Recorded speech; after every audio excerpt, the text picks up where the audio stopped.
মাঝে কয়েকদিনের বিরতি, বঙ্গে ফের বৃষ্টি। দক্ষিণবঙ্গে বিক্ষিপ্ত বৃষ্টির পূর্বাভাস রয়েছে, উত্তরেও ভারী বৃষ্টি। বৃষ্টি থামার নাম নেই। সোমবার থেকে ফের বৃষ্টি। আগামী কয়েকদিন রাজ্যে বৃষ্টির পূর্বাভাস, কোথাও ভারী বৃষ্টি, কোথাও বিক্ষিপ্তভাবে।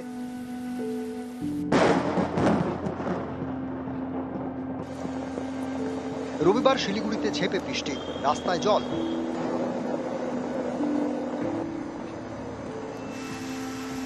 আলিপুরদুয়ারেও বৃষ্টি। সোমবার থেকে বুধবার পর্যন্ত উত্তরবঙ্গে ভারী থেকে অতি ভারী বৃষ্টির পূর্বাভাস। উত্তরবঙ্গে আগামী কয়েকদিন বৃষ্টিপাতের পরিমাণ বেশি থাকবে, বিশেষ করে উত্তরের যে জেলাগুলো রয়েছে অর্থাৎ দার্জিলিং, কালিম্পং, জলপাইগুড়ি, কোচবিহার, আলিপুরদুয়ার। উত্তরবঙ্গে পাহাড়ি এলাকায় দার্জিলিং, কালিম্পং এই জেলাগুলোর পাহাড়ি এলাকায় ভূমিধসের সম্ভাবনা রয়েছে, নিচু এলাকায় জল জমার সম্ভাবনা বা নদীর জলস্তর বৃদ্ধির সম্ভাবনা রয়েছে উত্তরবঙ্গের জন্য। মাঝে 2-3 দিনের বিরতি, দক্ষিণবঙ্গে ফের বৃষ্টি। সোমবার থেকে বিক্ষিপ্ত বৃষ্টির পূর্বাভাস। দক্ষিণবঙ্গের জন্য আগামী 2 দিন প্রধানত বিক্ষিপ্তভাবে হালকা বৃষ্টির সম্ভাবনা রয়েছে, 2-1 জায়গায় স্থানীয়ভাবে বজ্রবিদ্যুতের সম্ভাবনা। মঙ্গলবার থেকে বৃষ্টি বাড়তে পারে উপকূলের জেলাগুলিতে। উত্তর 24 পরগনা, দক্ষিণ 24 পরগনা, পূর্ব এবং পশ্চিম মেদিনীপুর, ঝাড়গ্রামে বাড়বে বৃষ্টি। কলকাতা পার্শ্ববর্তী অঞ্চলের জন্য আগামী 2 দিন প্রধানত বিক্ষিপ্তভাবে হালকা বৃষ্টির সম্ভাবনা রয়েছে।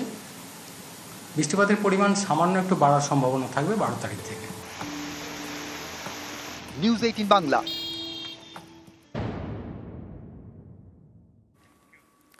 দুর্গাপুজোয় ফিরল বিজেপি। বাঙালি আবেগে শান পদ্ম শিবিরের। বিজেপি শাসিত রাজ্যে বাঙালি নির্যাতনের অভিযোগ, আর বাঙালি নির্যাতনের অভিযোগে তৃণমূলের চড়া সুর। তৃণমূলকে জবাব দিতে মরিয়া বঙ্গ বিজেপি। আর বাঙালি মন জয়ের চেষ্টায় 2 বছর পর ফের দুর্গাপুজো। বিজেপির কর্মীরা দুর্গাপুজো করে, আমি যেমন আমার বালুরঘাটে অপারেশন সিঁদুরকে সামনে রেখে আমি দুর্গাপুজো করছি, তো বিজেপি কর্মীরা করে, বাঙালিরা করে, বাঙালি হিন্দুরা করে, বাঙালি মুসলমানেরা অনেক জায়গায় দুর্গাপুজোতে অংশগ্রহণ করে। এটা বাংলার সংস্কৃতি। বাঙালি অস্মিতা আলাদা করে শান দেওয়ার প্রয়োজন নেই। আমাদের থেকে মাছে ভাতে বাঙালি আর কে হতে পারে? গুজরাটের পার্টি অফিসে গিয়েও আপনি ডক্টর শ্যামাপ্রসাদ মুখার্জির ছবি দেখতে পাবেন, যিনি মাছ ভাত খেতেন। তো এর থেকে বড় কি হয়? সরকারি জলাজমি বিক্রি ঘিরে গরম ভাঙর। অভিযোগের কেন্দ্রে তৃণমূল নেতা রাকেশ রায়চৌধুরী। একটা সময় এসএফআই করতেন তিনি। কলেজে অশান্তিতে তাঁর নামও জড়ায়।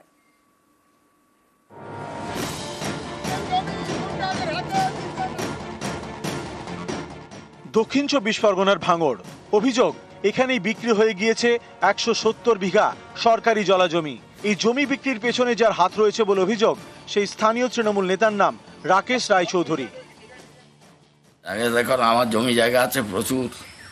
আমি তো সেই জমিদার আমল থেকে তো আমার রায়চৌধুরী এখানকার। তৃণমূল নেতা রাকেশের বাড়ি ছিল উত্তর 24 পরগনার মিনাখার ঘোষপুকুরে। বিয়ের পর থাকতে শুরু করেন ভাঙড়ের কাঁটাতলায়। এলাকার মানুষ তো রাকেশদার বিরুদ্ধে ওখানে জমিদারকে দখলের অভিযোগ করছে। হ্যাঁ, এটা সম্পূর্ণ অবৈধ। কিছু কিছু শয়তান লোক তো থাকে, যেমন আমরা এখানে বাস করছি, বিজেপি আছে, ওই সিপিএমরা আছে, তাদের নেই কোনো কিছু, তারা পেছনে লাগে সবসময় জন্য করে।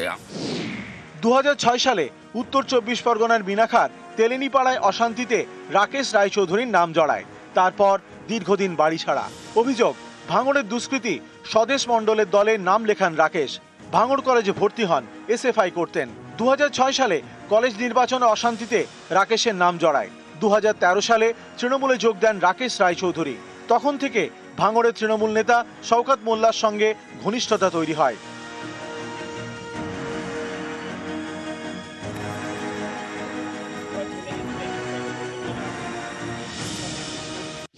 2018 সালে ভাঙড়ের তারদহ পঞ্চায়েতের উপপ্রধান নির্বাচিত হন রাকেশ। পরের বছর ভাঙড় 1 ব্লকের তৃণমূল শ্রমিক সংগঠনের সভাপতি। বানতলা চর্মনগরী তৃণমূল শ্রমিক সংগঠনেরও সভাপতি হন। 2021 সালের বিধানসভা নির্বাচনে ক্যানিং পূর্ব থেকে শওকত মোল্লা জেতেন, কিন্তু তারদহ অঞ্চল থেকে তিনি লিড পাননি, তাই সেখানকার অঞ্চল সভাপতিকে সরিয়ে দেওয়া হয়। তারদহ 1 নম্বর অঞ্চলের তৃণমূল সভাপতি হন রাকেশ রায়চৌধুরী। 2023 সালে পঞ্চায়েত ভোটে রাকেশের স্ত্রী টুম্পা রায়চৌধুরী তারদহ গ্রাম পঞ্চায়েতের প্রধান নির্বাচিত হন। এহেন রাকেশ রায়চৌধুরীর বিরুদ্ধে সরকারি জমি দখল করে নিজের বাড়ি তৈরির অভিযোগ।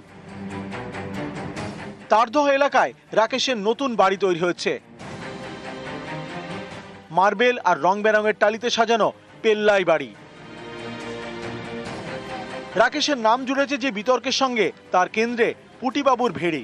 অভিযোগ, এই 300 বিঘা জলাজমির মধ্যে 170 বিঘা জমি বিক্রি হয়ে গিয়েছে। 170 বিঘা জলাজমির মধ্যে 50 বিঘা জমির পাট্টা বিলি হয় বাম আমলে। অনেক ক্ষেত্রে পাট্টা পাওয়া বাবার জমি এখন সন্তানরা ভোগ করছেন। অভিযোগ, বাকি 120 বিঘা জমি অনেকেই পাকাপাকিভাবে দখল করে ফেলেছেন। সম্প্রতি বিতর্ক বাধে যখন পাট্টা জমি সহ এই 170 বিঘা জমি এক ব্যবসায়ী কিনে নেন। ব্যবসায়ী জমি ঘেরার চেষ্টা করতেই বিক্ষোভ দেখান গ্রামবাসীরা। গত মাসে জমির চারপাশে দেওয়া কাঁটাতার উপড়ে ফেলেন তারা। যে ঘটনাকে কেন্দ্র করে ভাঙড়ে ফের জমি আন্দোলনের মেঘ। জিয়াউল আলম এবং কল্যাণ মণ্ডল, নিউজ 18 বাংলা।